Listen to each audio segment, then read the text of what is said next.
and welcome back to my channel. I'm FlyLore737 and today we are going to continue our introduction video on the preparation in the cockpit of the Boeing 737. Here we are now in St. Louis Lambert Airport, and this aircraft, November 8602 Foxtrot, is ready for being serviced to the line towards Boston.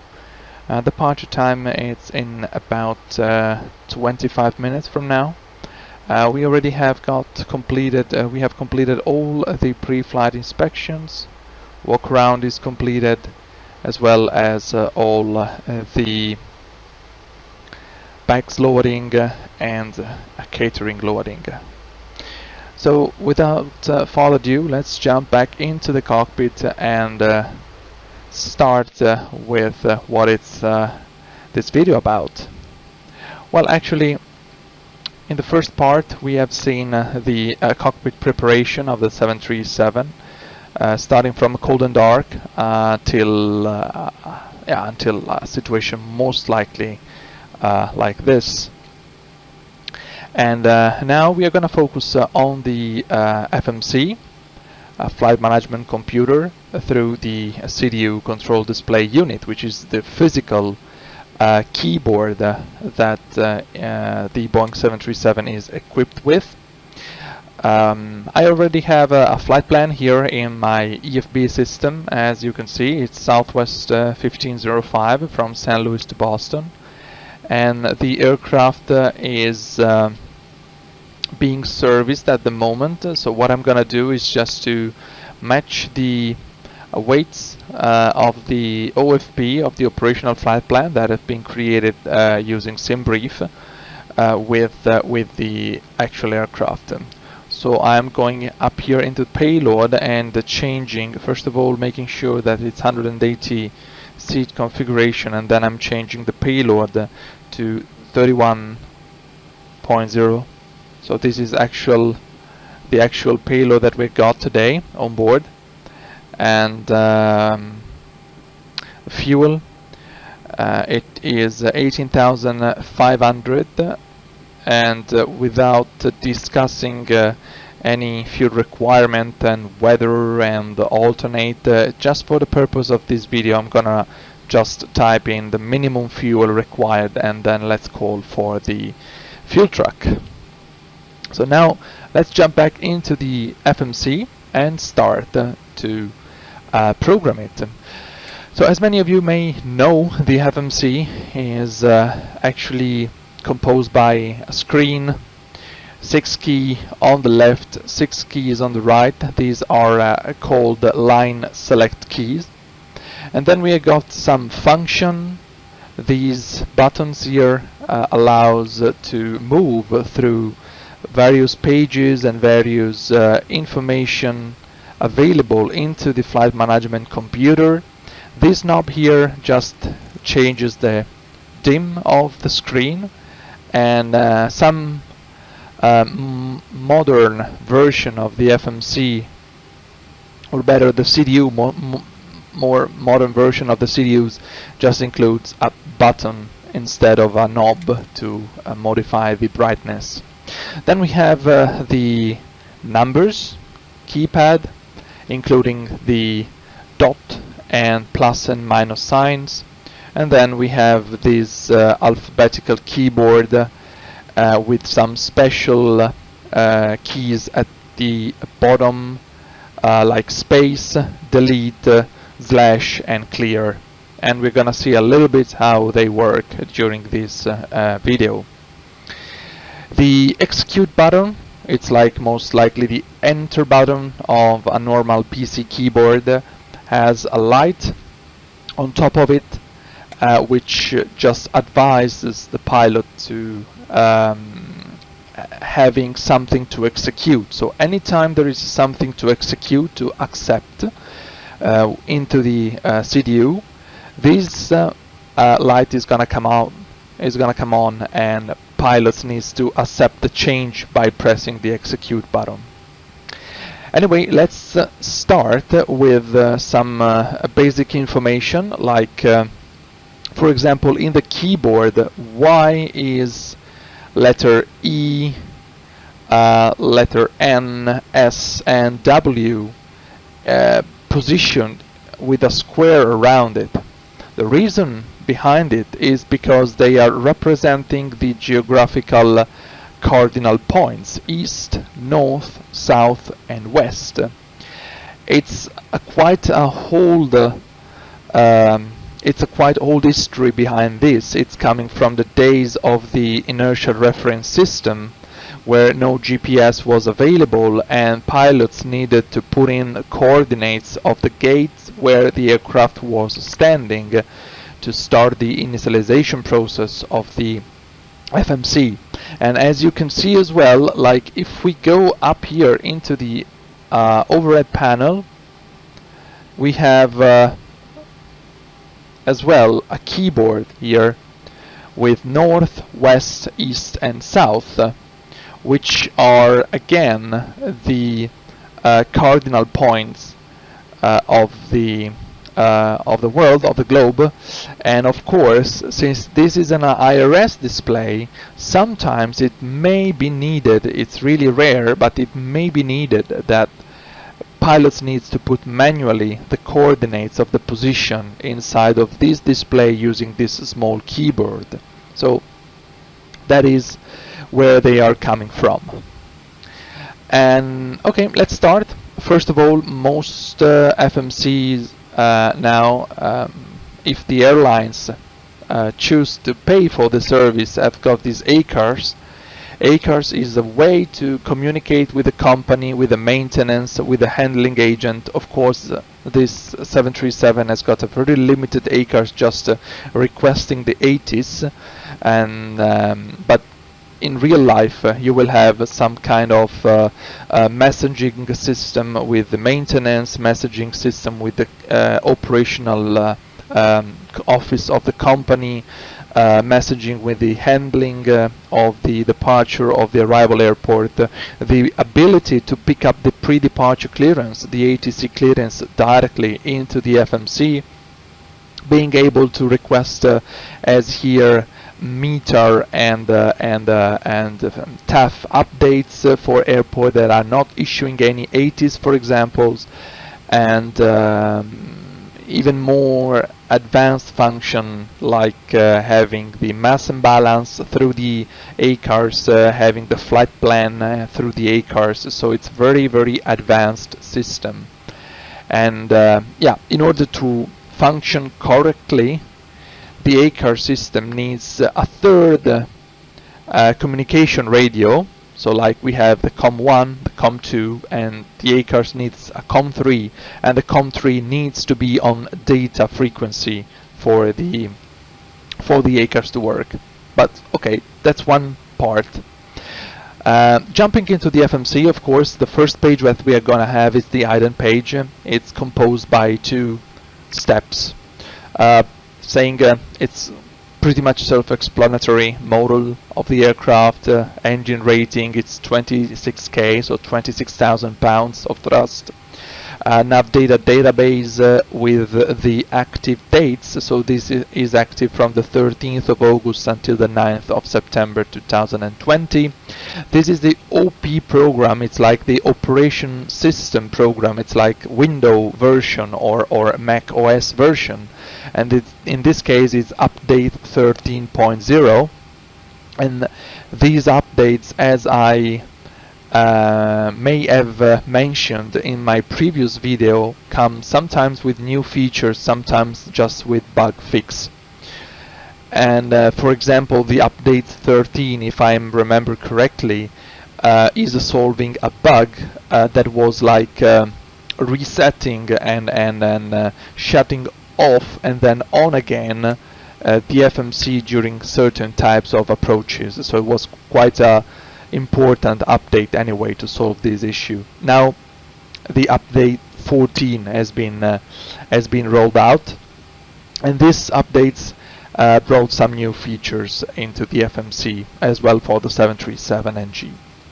So let's jump again into the position init page, the first page we need to hit, and here we need to type in the ICAO code of the airport we are at, and then we just go to next page, picking up the GPS left position. We are always using per SOP of my company the left GPS, going back into previous page and typing into the boxes here. And of course, as you can see, since my IRS on the overhead panel were already into the align mode, into lab mode since a long time, I just typed in the coordinates and my PFD and MD activated because the alignment process was already completed. So jumping back into the FMC, now pushing the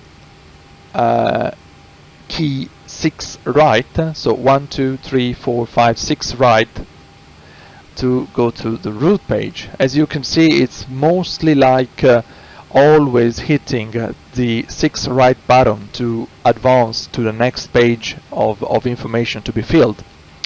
Here it's the route 1 page. Of course, we have also a route 2 page. I'm not sure if it's active here on the Zibo 737, but the update 13 has for sure a route 2 page in the FMC. Anyway, what we need to do here is to match the origin airport with St. Louis, the airport that we are at, and then in this case I have saved company route into my PC, so I am just typing it, typing in the name, so it's St. Louis to Boston, route number 01, into company route, dashes. As you can see, we have dashes and we have square or rectangles. Whenever we have dashes, it's something that is not mandatory required for the minimum functionality of the FMC. If we have squares, then it's mandatory to have for the FMC to work properly. So as you can see, origin and destination airport are very important, but flight number, for example, or departure runway are not mandatory to be inserted. Of course, if they are in, it's much better, because the FMC can compute better the performance and all the data. So yeah, what I was about to say, company route in place. As you can see, it automatically fills the destination airport, and now a button activate comes in. So as you can see, activate, pressing the 6 right, and now there is something very important to execute. So the light of the execute button comes on, and we need to confirm this by pressing the execute button. Now we have a route typed in that most likely matches the route that we have on our flight plan. As you can see, this is departure from St. Louis, arrival into Boston, and this was the FMC route. Actually, it stays here with IATA code, but by default the Zibo and Xplane saves the routes with ICAO codes, but actually they are the same. And then we have our route here, direct Romeo Oscar Delta, direct Klein, Quebec 29 to Juliet Hotel Whiskey, and Quebec 82 into Ponct. So the route has been punched in directly, recalling a company route, and we have checked it. Yeah. So now again, it's always 6 right key. Oh, okay. If we want, we can just type in the flight number. So Southwest 1505. Southwest 1505. Good enough. Now 6 right key to go into performance init page, and now we have some data to put in from here. Like our zero fuel weight, it's 126.1 thousand pounds. Okay, and of course in real life we are not taking our figures from the flight plan, but we are taking it from the load sheet. And actually for this video only purpose we are just going to use the flight plan figures. But yeah, usually in real life we always have load manager that is going to give us a load sheet about 10 minutes before departure. So what our procedure is like to punch in initially the data, the figures that we have on the operational flight plan, and then just wait until we got all the final figures from the load manager with the load sheet, and we just update what we just put here at the beginning of the FMC preparation. So then we need the reserves. Reserves are always FER reserve. It's always 45 minutes for the airline jets in the United States, or we need to add as well the alternate. So the alternate plus the final plus the reserve gives the reserve that we need to put it here into the FMC.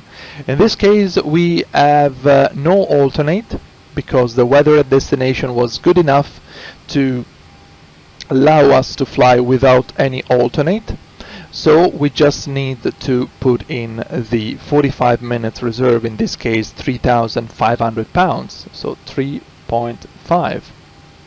Cost index, it's calculated by the company, in this case 40. If you are curious and want to know a little bit more about what cost index is and how is calculated, how all the companies are updating it, please just let me know in the comments below, and I'll make a separate video about it. And then what we need to punch in is the cruise altitude, and cruise altitude flight level 370. Of course, every airline has got its own different template for the flight plan. In this case is the Southwest, but of course most likely you are able to find the same kind of information on all kind of templates. It just need to be adjusted, and like you just need to know where to look for the information on every template. But you're most probably gonna have all the information on every template you're gonna look at. And then what we're gonna need is the wind. This is actually the average wind of the flight, 256 degrees 27 knots. ISO deviation is +10 or -47. We can just actually we have these two ways to put in the ISO deviation or the top of climb outside air temperature, and they are reported in this field here. It's -47 the outside air temperature and this is actually the top of climb ISO deviation or temperature. It doesn't make any difference, like putting in 10C in ISO deviation is gonna give us most likely like -46 against -47, so it's pretty accurate if you put one data or the other in.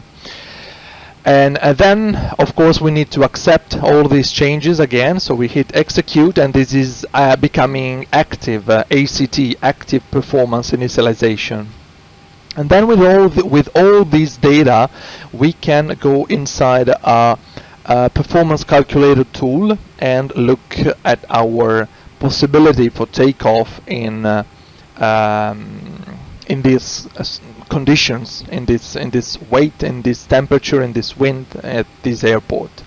I personally use TopCat, takeoff and landing performance calculator tool, and I know that there is also an online version called 737 EFB online that is coming on with a performance calculator tool, which is not yet completed, but it's available at the moment just for the landing calculation. A development of the takeoff performance, it's going on with this online tool.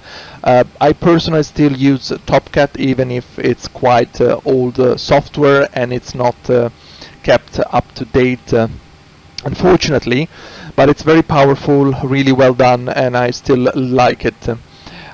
So I run personally TopCat on a separate PC, and I just transfer all my data from the Xplane PC into the TopCat PC. What I'm doing, applying my company SOP, is just taking always from the load sheet, but just for this video purpose we're gonna take it from our flight plan or the gross weight of the aircraft that is given out directly from the FMC. I'm gonna take this weight and we are adding, as per SOP, 1,000 pounds on top of it. This is because, like, maybe we have some baggage that are heavier than expected, some passengers that are heavier than expected. We can have some piece of equipment that is heavier than expected. So we always put 1,000 pounds on top of this weight into the performance calculator, which gives us 145,600 pounds. Using actual weather condition runway 12 right in St. Louis full length, we are getting this info or this data for departure using derated takeoff at 36 degrees.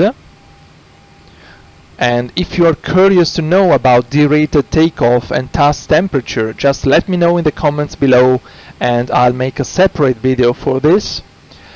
Using a takeoff 2 derate, so 22K, 22,000 pounds derate using 36 assumed temperature, which gives us 92.4% of N1. Using flaps 1,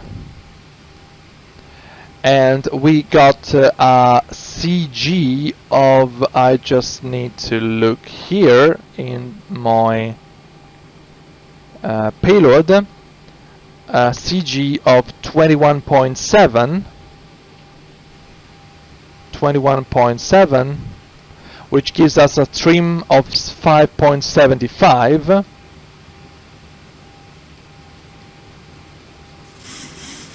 And usually we are gonna set immediately something like that. And speeds, we have 147, 148, 152, which are really close to the speeds that the FMC itself is giving. So we have 147, 148, 152. Then we're gonna go into page 2 of the takeoff reference, setting the acceleration altitude. My company has a standard acceleration altitude of 800 feet AGL for acceleration, thrust reduction and engine out acceleration height. Of course, this is the minimum acceleration altitude. Sometimes if we are flying from some particularly high terrain areas, then our acceleration altitude is increasing, of course. And when we got the V2, it's very important to report here up into the MCP 152, And the last thing that we need into the FMC is to look at the fix page and program into the fix page our single engine contingency procedure.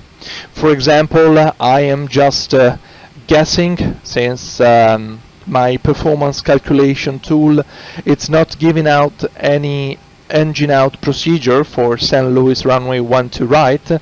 I can just guess something like old over Sierra Tango Lima VOR, maybe with inbound course of 270, so we just write lead radio 090, and we have this kind of information here onto our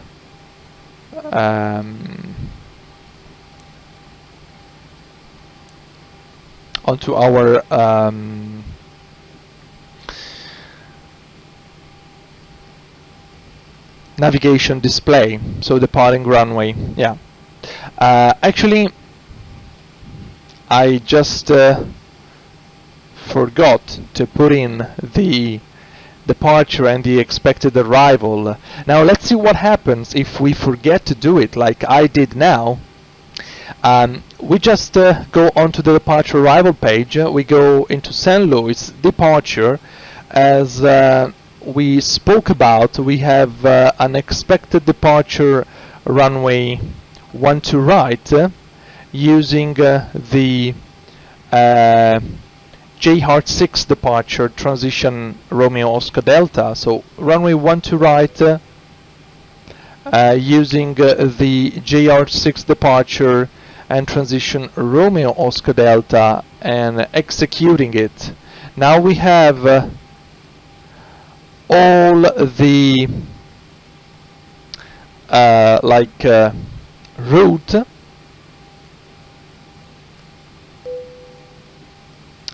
and here we go. Actually this shouldn't be there. I don't know why there is the departure airport. It looks like some kind of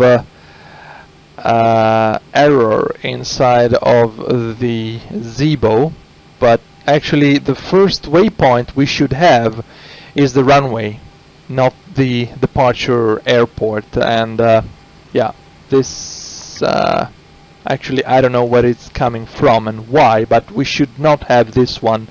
I've never seen this in Zibo. Just after the last update I did yesterday evening, I have started to see this kind of things, but I hope that Zibo is gonna fix this pretty soon, because as well, like as you can see, if I got a direct, I just cannot execute it.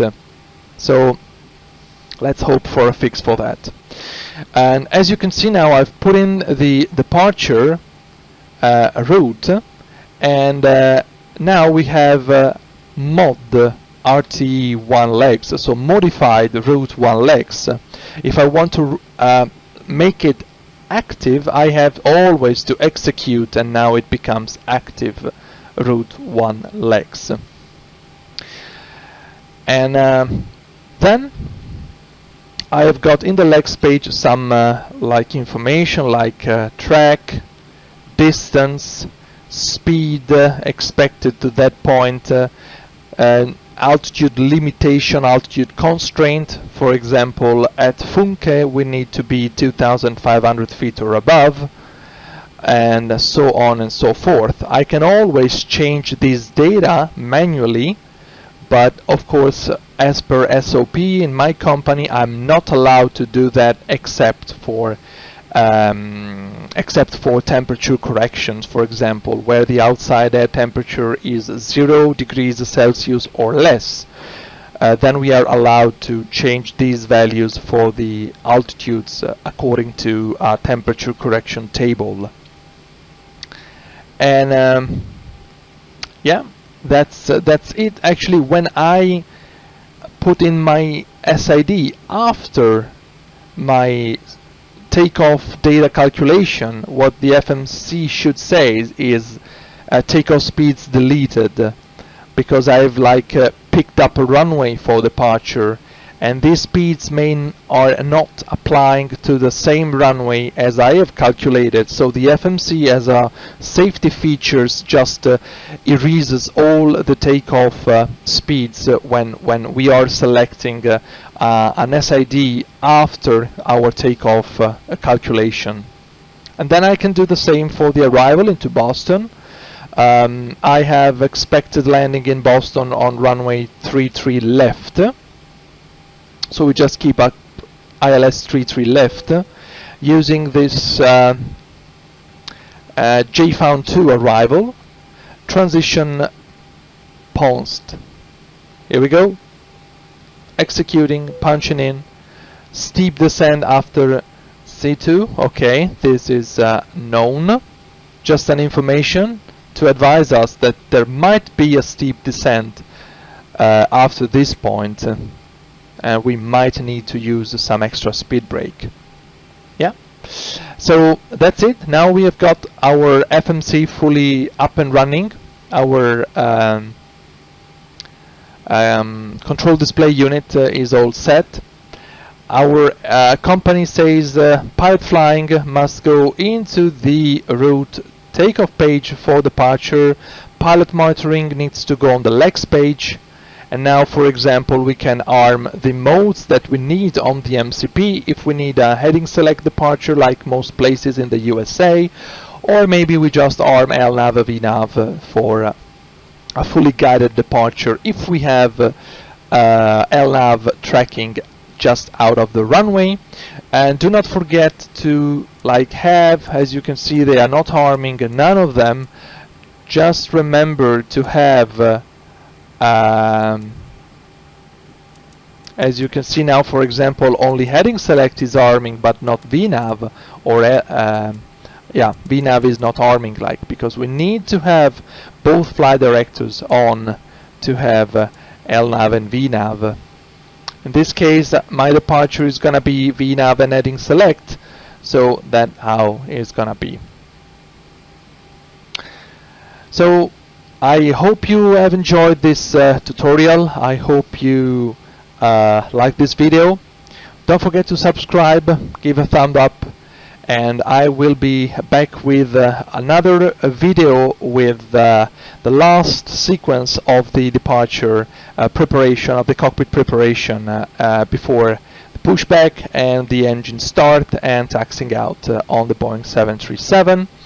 If you would like to have some customized video, please just ask, like for example I said before, cost index video or derated takeoff calculation video, please feel free to ask. I'm FlyLower737, have a great day, see ya!